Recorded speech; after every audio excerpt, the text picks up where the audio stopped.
오늘 성경 말씀은 고린도전서 7장 1절에서 24절입니다. 좀 길지만 한 절씩 교독하겠습니다. 너희가 쓴 문제에 대하여 말하면 남자가 여자를 가까이 함이 좋으나 음행을 피하기 위하여 남자마다 자기 아내를 두고 여자마다 자기 남편을 두라. 남편 그 아내에 대한 의무를 다하고 아내도 그 남편에게 그렇게 할지라. 아내는 자기 몸을 주장하지 못하고 오직 그 남편이 하며 남편도 그와 같이 자기 몸을 주장하지 못하고 오직 그 아내가 하나니. 서로 분방하지 말라. 다만 기도할 틈을 얻기 위하여 합의상 얼마 동안은 하되 다시 합하라. 이는 너희가 절제 못함으로 말미암아 사탄이 너희를 시험하지 못하게 하려 함이라. 그러나 내가 이 말을 함은 허락이요 명령은 아니니라. 나는 모든 사람이 나와 같기를 원하노라. 그러나 각각 하나님께 받은 자기의 은사가 있으니 이 사람은 이러하고 저 사람은 저러하니라.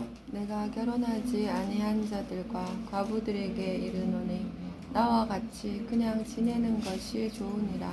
만일 절제할 수 없거든 결혼하라. 정욕이 불같이 타는 것보다 결혼하는 것이 나으니라. 결혼한 자들에게 내가 명하노니 명하는 자는 내가 아니요 주시라. 여자는 남편에게서 갈라서지 말고 만일 갈라섰으면 그대로 지내든지 다시 그 남편과 화합하든지 하라. 남편도 아내를 버리지 말라. 그 나머지 사람들에게 내가 말하노니 이는 주의 명령이 아니라 만일 어떤 형제에게 믿지 아니하는 아내가 있어 남편과 함께 살기를 좋아하거든 그를 버리지 말며 어떤 여자에게 믿지 아니하는 남편이 있어 아내와 함께 살기를 좋아하거든 그 남편을 버리지 말라. 믿지 아니하는 남편이 아내로 말미암아 거룩하게 되고 믿지 아니하는 아내가 남편으로 말미암아 거룩하게 되나니 그렇지 아니하면 너희 자녀도 깨끗하지 못하니라. 그러나 이제 거룩하니라. 혹 믿지 아니하는 자가 갈리거든 갈리게 하라. 형제나 자매나 이런 일에 구애될 것이 없느니라. 그러나 하나님은 화평 중에서 너희를 부르셨느니라. 아내된 자여 내가 남편을 구원하는지 어찌할 수 있으며 남편된 자여 내가 내 아내를 구원하는지 어찌할 수 있으리요. 오직 주께서 각 사람에게 나눠주신 대로 하나님이 각 사람을 부르신 그대로 행하라. 내가 모든 교회에서 이와 같이 명하노라. 할례자로서 부르심을 받은 자가 있느냐 무할례자가 되지 말며 무할례자로 부르심을 받은 자가 있느냐 할례를 받지 말라. 할례 받는 것도 아무것도 아니요 할례 받지 아니하는 것도 아무것도 아니로되 오직 하나님의 계명을 지킬 따름이니라. 각 사람은 부르심을 받은 그 부르심 그대로 지내라. 내가 종으로 있을 때 부르심을 받았느냐 염려하지 말라. 그러나 내가 자유롭게 될 수 있거든 그것을 이용하라. 주 안에서 부르심을 받은 자는 종이라도 주께 속한 자유인이요 또 그와 같이 자유인으로 있을 때에 부르심을 받은 자는 그리스도의 종이니라. 너희는 갑으로 사신 것이니 사람들이 종이 되지 말라. 형제들아 너희는 각각 부르심을 받은 그대로 하나님과 함께 거하라. 아멘. 오늘은 제목 부르신 그대로 행해야 한다라는 제목으로 말씀을 나누려고 합니다. 오늘 본문에 나타나는 부분들은 몇 가지 내용들이 있죠. 결혼과 이혼 그리고 개인이 바꿀 수 없는 상황에 대한 하나님의 뜻을 가르쳐주고 있습니다. 하나님은 바울을 통해 결혼 생활에 충실하고 또 이혼을 피하고 현재 자신의 상황 가운데서도 그 부르심에 만족하라고 말씀을 하고 계십니다.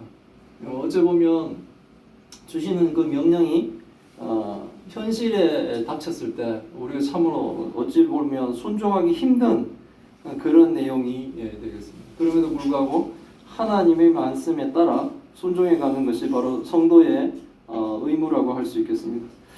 7장은 이렇게 시작합니다. 너희가 쓴 문제에 대하여 말하면 이라고 시작합니다. 이제 그렇게 하면서 6장까지의 내용에서 화제를 좀 전환합니다. 아마도 고린도 교회에서 자신들의 문제를 바울에게 의뢰를 한 것 같습니다. 그 문제는 결혼과 이혼 그리고 바꿀 수 없는 현실에 대한 고민을 의뢰한 것입니다. 먼저 결혼에 대한 질문에 바울이 대답을 합니다. 남자가 여자를 가까이 함이 좋다고 말합니다. 주의 사명을 감당하기 위해 남자는 여자를 가까이 하지 않고 여자는 남자를 가까이 하지 않고 오직 맡겨진 주의 사명을 감당하는 것이 좋다라고 얘기하는 겁니다. 그러나 독신으로서 하나님이 일을 열심히 하는 것이 더 옳다. 왜냐하면 뭐 가정을 가지면 하나님을 향한 그 마음과 열정이 어쨌든 가정으로 이렇게 뭡니까? 나눠질 거 아닙니까? 그러니까 독신으로 살면서 하나님 일을 하는 것이 더 낫다라고 이렇게 바울은 생각하고 있습니다. 그럼 실질적으로 바울은 뭡니까?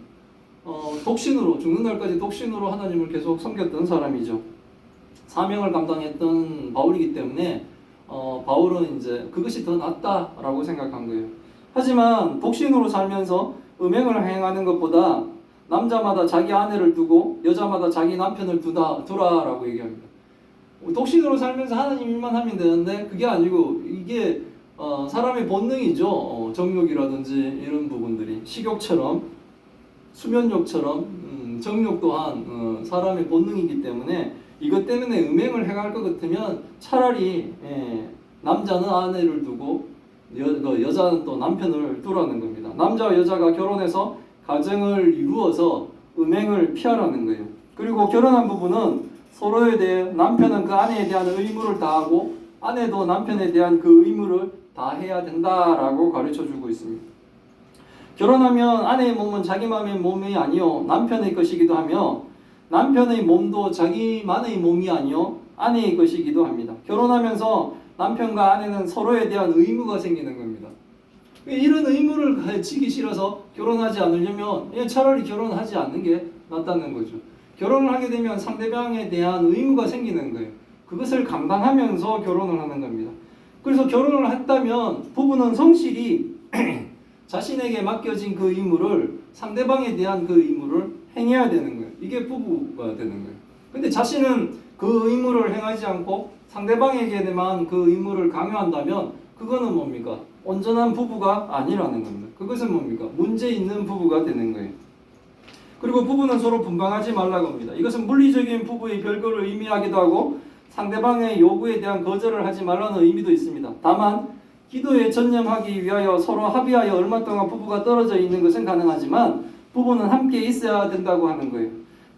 부부가 같이 있어야 되는 이유는 우리가 절제하지 못함으로 말미암아 사람이 뭡니까? 이 정욕이라든지 결혼을 안 하고 하나님이 일을 열심히 하는 것이 좋지만 음행을 할 것 같으면 차라리 결혼을 하는 것이 훨씬 낫다라고 지금 바울이 얘기한 것처럼 계속 부부가 떨어져 있는 경우에 절제하지 못하고 사탄이 정욕으로 우리를 시험하지 않도록 부부는 뭡니까? 같이 있으라는 거예요.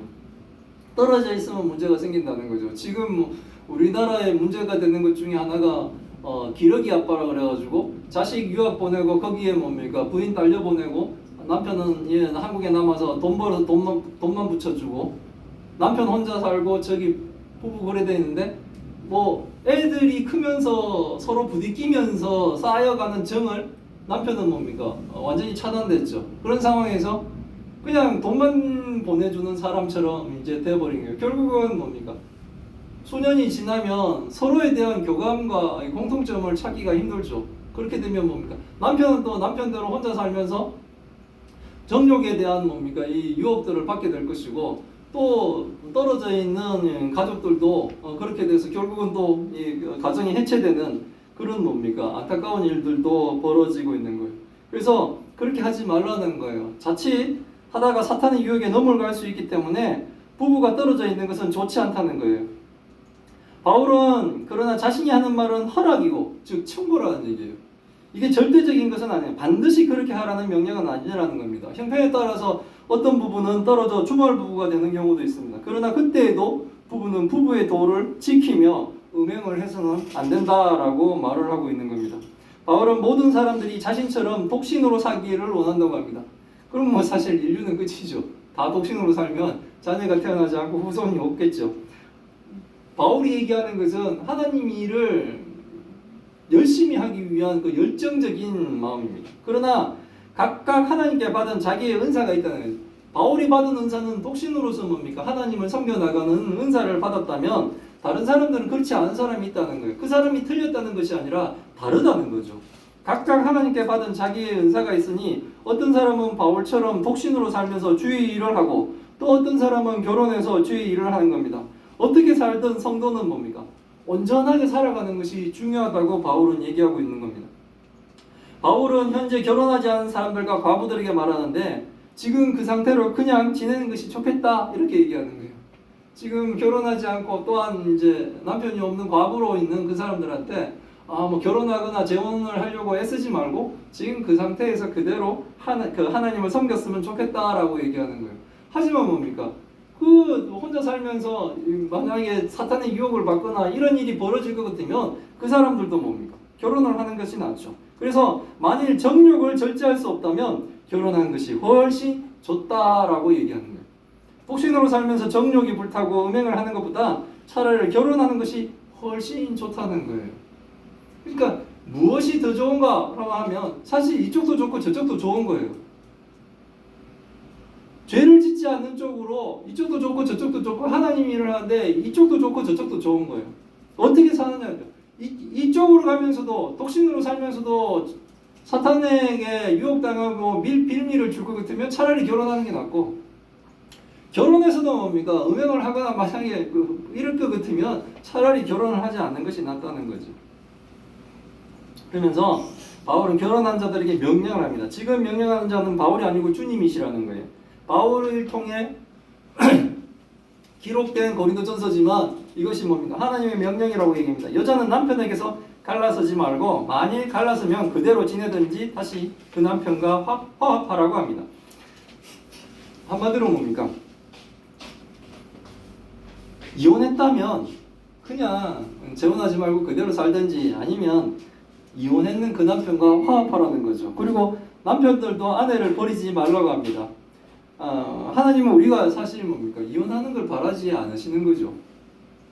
그리고 바울은 나머지 사람들에게도 말합니다. 이것은 주의 명령이 아니고 바울의 생각입니다. 만일 어떤 신자에게 믿지 않은 아내가 있어 그 아내가 남편과 함께 살기를 좋아한다면 종교 때문에 이혼하지는 말라는 거예요. 결혼을 했는데 남편만 믿습니다. 근데 그 아내는 믿지를 않아요. 하나님을. 근데 그 아내는 이혼하기를 원하지 않습니다. 그렇다면 이혼하지 말라는 겁니다. 아내도 마찬가지입니다. 아내는 신자인데 남편이 믿지 않습니다. 그 남편이 아내와 함께 살기를 좋아한다면 그 여자도 신자이지만 불신자인 남편과 이혼하지 말고 살라는 겁니다. 물론 가장 이상적인 것은 신자끼리 결혼을 해서 믿는 자끼리 믿음의 가정을 이루는 것이 가장 좋습니다. 이미 결혼했는데 한쪽이 믿지 않는 것으로 이혼하지는 말라는 겁니다. 이유는 믿지 않는 남편이 신자인 아내 때문에 말미암아 거룩하게 되고 또 믿지 않는 아내가 신자인 남편으로 말미암아 거룩하게 되는 구원의 역사가 또 일어날 수 있기 때문에 그렇습니다. 신자인 배우자로 인하여 불신자였던 배우자가 주를 알고 믿으며 거룩하게 될 수 있다는 겁니다. 그렇게 되지 않으면 자녀도 깨끗하지 못할 것이라고 얘기합니다. 그러니까 한 명의 신자로 그 배우자와 자녀가 다 주를 믿어 실제로 가족이 다 거룩해졌다는 겁니다. 고린도 교회에는 아마도 참 성도의 이런 성도의 과정들이 있었던 것 같습니다. 그 과정은 매우 힘든 과정일 수 있으나 하나님의 은혜로 부부 중 한 사람이 믿고 있었는데 그 배우자도 믿고 그 자녀들도 다 믿어 거룩해지는 그런 과정들이 고린도 교회에는 있었던 거예요. 그러니까 봐라, 니네들 이렇게 이혼하지 않고 이렇게 있었더니 믿는 배우자를 통해 다른 배우자도 믿게 되고 자녀들도 다 거룩해지지 않았냐라고 얘기하는 거예요. 그래서 지금 현재 그런 가정이 있다면, 믿는 자와 안 믿는 자의 가정이 있다면 상대방의 어떤 구원을 위해서라도 이혼하지 말고, 그리고 자녀들을 위해서도 이혼하지 말고 그렇게 하면 혹시나 그 사람을 통해 그 가정이 구원받지 않겠느냐라고 얘기하는 거예요. 그러나 혹시 믿지 않는 쪽에서 헤어지자고 한다면, 그러니까 남편만 믿고 아내가 안 믿을 경우에 아내가 이혼을 요구하거나, 또는 남편은 아내는 믿는데 남편이 안 믿어서 남편 쪽에서 뭡니까? 이혼을 요구한다면 바울은 뭡니까? 헤어지라고 합니다. 이런 경우에 성도는 아무런 속박도 받지 않는다는 거예요. 하나님께서는 우리가 평화롭게 살기를 바라시는 거예요. 믿음이 없는 배우자가 우리의 신앙을 힘들게 하고 이것으로 이혼을 원한다면 이혼하고 평화롭게 사는 것이 더 나은 것이라는 거예요. 앞에서 하나님은 이혼에 대한 찬성을 하는 것이 아니에요. 지금 이 부분에서도 뭡니까? 하나님이 이혼을 조장하시는 것이 아니라 성도의 평화를, 화평을 하나님은 원하신다는 거예요. 근데 믿지 않는 배우자가 계속 이 사람을 뭡니까? 신앙적인 것으로 괴롭힌다면 차라리 이혼하는 것이 낫다는 거예요. 그 사람이 원한다면 이혼해 주라는 거예요. 믿지 않는 자가 그것을 요구해 온다면 그렇게 하라는 거예요. 그렇게 하더라도 그 사람은 뭡니까? 아무런 책임감이 없습니다. 속박당하지 않는다는 거예요. 하나님은 뭡니까? 성도를 사랑하시는 거예요. 성도의 고통을 하나님은 싫어하시는 거예요. 하나님은 뭡니까? 성도가 화평하기를 원하시는 겁니다. 하나님은 혹시 믿지 않는 배우자와 이혼하고 자신이 그 사람을 구원해야겠다 하는데 미련과 죄책감으로 성도가 괴로워하지 말고 이혼하더라도 성도가 자유를 얻기를 원하시는 거예요. 신자인 아내나 남편에게 말씀하십니다. 상대방이 이혼을 요구할 때 이혼하지 않고 견딘다고 그 사람이 받을 수 혹시나 받을지도 모른다라고 생각하면서 상대가 요구한 이혼을 받아들인 것에 대해서 본인이 괴로워하거나 신자가 힘들어하지 말라는 거예요. 신자는 뭡니까? 주가 주시는 그 화평을 누리라는 겁니다. 내가 조금만 더 참았으면 혹시 저 사람 구원받지 않을까? 이런 것 때문에 괴로워하지 말라는 거예요. 상대방이 이혼을 요구해도, 상대방이 나를 핍박해도 내가 이거 견뎌가지고 저 사람도 구원받게 하는 것이 하나님 뜻이 아니었을까? 이렇게 괴로워하지 말라는 거예요. 하나님은 신자에게 화평을 주시는 분이지 그 사람을 너무 그렇게 괴롭게 인생을 살도록 하나님이 원하시는 게 아니라는 겁니다. 그 사람이 왜 알겠습니까? 그러니까 내가 조금만 더 참고 계속 저 사람의 구원을 위해서 살 걸, 이렇게 자신에 대한 죄책감으로 괴로워하지 말라는 거예요. 성도로 살아간다면 결혼을 했든지 결혼을 하지 않았든지가 중요한 것이 아닙니다. 하나님의 인도하심과 하나님의 뜻에 순종하는 것이 중요하다는 거예요. 바울은 성도들에게 주께서 각 사람에게 나눠주신 대로 하나님이 각 사람을 부르신 대로 그대로 행하라는 겁니다. 이것이 자신이 모든 교회에 세운 원칙이라는 거예요. 그러니까 우리에게 주어진 대로 행하면서 살라는 거예요. 할례자로 부르심을 받은 자가 있으면 무할례자가 되지 말라는 거예요. 다시 무할례자가 될 필요는 없다는 거죠. 또 무할례자로 할례를 아직 받지 않았는데 부르심을 받고 구원받은 성도가 되었다면 굳이 몸에 할례를 하면서 표식을 남길 필요 없다는 거예요. 그냥 자신을 부르신 그대로 행하면 된다는 겁니다. 할례를 받거나 안 받거나 그것이 문제가 되지 않는다는 거예요. 오직 하나님의 계명을 지키는 것이 중요하다고 얘기하는 겁니다. 그러므로 바울은 얘기합니다. 각 사람은 부르심을 받았을 때의 상태로 그대로 지내는 것이 옳으니이다 라고 얘기하는 거예요. 바울이 이런 말을 하는 것은 당시 시대적인 부분이 있어요. 그 당시에는 노예제도가 있는 상황입니다. 그리고 기독교는 연약한 자들에게 복음을 전파하면서 노예인데도 하나님을 믿는 사람들이 많겠죠. 왜? 아무런 희망과 아무런 소망도 없는 자들에게 복음은 뭡니까? 그들에게 엄청난 하나님이 노예로 나는 신께 저주받았다고 생각했는데 하나님이 나를 사랑하시는구나 라는 걸, 노예로 사는 나의 인생에 나를 구원하시기 위해 하나님이 예수님을 보내시고 십자가에 죽기까지 하나님이 나를 사랑하시는구나 라는 것을 아니, 이런 자들도 뭡니까? 하나님을 믿는 성도가 된 사람들이 많은 거예요. 근데 이것이 힘든 거죠. 이제 내가 하나님을 믿고 막 그런데도 이 상황을 계속 유지해 가는 것이 힘든 거예요. 그래서 부르심을 받았을 때 노예 신분인 상태였더라도 염려하지 말라고 하는 겁니다. 그저 그 부르심대로 지내다가 만약에 자유로운 몸이 될 경우 그 기회가 생긴다면 그 기회를 그때 이용하면 된다는 거예요. 노예 신분으로 주 안에서 부르심을 받은 자 가운데 종이라도 주께 속한 자는 뭡니까? 지금 우리가 육신적으로 나의 신분적으로 나는 종이지만 이미 예수 그리스도를 믿은 자는 하나님께 속한 자고, 그리고 주께 속한 자는 자유인이라는 거예요. 이 자유인 상태로 부르심을 그리고 또 자유인 상태로 부르심을 받는 자는 그리스도의 종임을 명심해라는 거죠. 내 마음대로 사는 것이 아니라 그리스도께 순종하며 살아가는 종이라는 것을 명심하는 거예요. 이제 그리스도의 명령을 받고 순종하는 성도가 되었다는 것을 알고 옛날처럼 방탕하게 살지 말라는 거예요. 주인된 자도 방탕하게 살지 말고 노예인자도 자신을 비관하며 그렇게 살지 말라는 겁니다.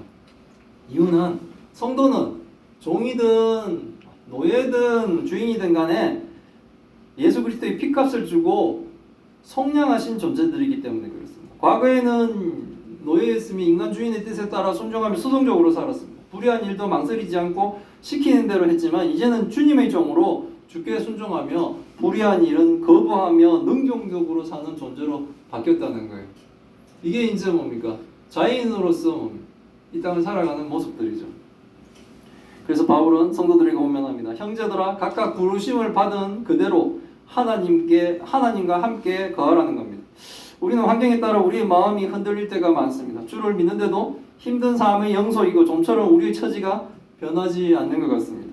불평이 입 밖으로 나올 수밖에 없는 상황입니다. 그러나 바울은 주의 부르심을 받았어도 지금 자신의 환경에 변함없이 그대로 부르실 때의 그 삶을 그대로 살라고 하는 겁니다. 근데 우리는 부르심 이전과 이후가 완전히 변화된 변화가 일어난 상황임을 또한 알아야 된다고 얘기하고 있습니다.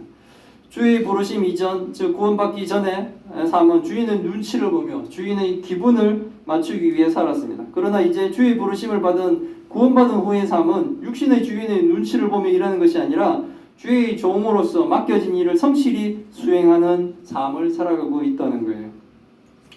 똑같죠? 모양은 노예 모양으로 똑같고 주를 믿거나 안 믿거나 모양은 노예의 모양인데 살아가는 방식은 옛날에는 뭡니까? 주인의 눈치를 보면서 주인의 그 일을 했다면 이제 구원받은 자는 뭡니까? 주인의 눈치 때문에 일하는 것이 아니라 자기에게 온 자기의 일을 그냥 하고 있는 거예요. 이것이 형태는 똑같아 보이지만 그 속은 완전히 달라진 자유인이냐 노예이냐의 상태로 지금 바뀐 거예요. 노예는 뭡니까? 마지못해 하죠. 자유인은 뭡니까? 내일이가 그냥 하는 거예요. 좀 다른데 그걸 느낄 수 있을까요? 알 수가 있을까요? 아는 자는 자유인이고 모르는 사람은 여전히 아직 노예인 상태에 물러 있는 겁니다.